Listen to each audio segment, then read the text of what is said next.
Joao Fonseca releases statement on social media as his debut ATP Tour season comes to an end. Joao Fonseca's first full season on the ATP Tour came to an end after his second-round loss at the Paris Masters.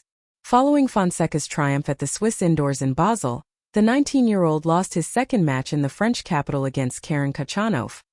The Brazilian had beaten Denis Shapovalov in round 1 at the final ATP Masters 1000 tournament of the season and forced Khachanov to a decisive third set, but ultimately lost 1-6, 6-3, 3-6.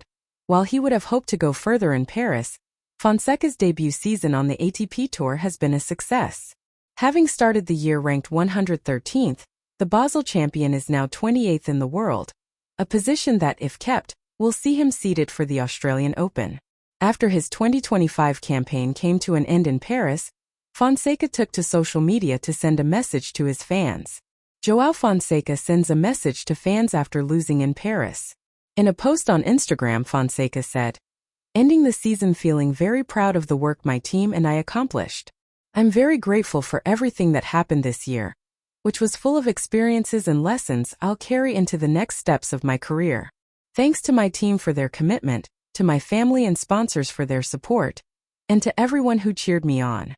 This is just the beginning." In his first full trip around the tour, Fonseca recorded 25 wins to 15 losses and secured 2 ATP titles. He clinched a maiden tour-level title at the Argentina Open in February and picked up crown number 2 in Basel, becoming the first Brazilian to win a title above ATP 250 level since Gustavo Kuerten in 2001. Joao Fonseca's best wins of his debut season on the ATP Tour. Fonseca has picked up a number of big wins throughout his debut season on the tour, the first of which came at the Australian Open in his first match in the main draw in Melbourne. Fonseca earned a straight sets victory over 9th seed Andrei Rublev to earn the first Grand Slam win of his career.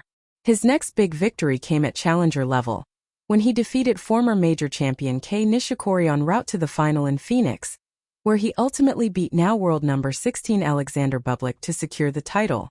Perhaps his best win this year, however, came in the Swiss indoors final, when he held his nerve to battle past Alejandro Davidovich Fokina to make history for his country and clinch his first ATP 500 title.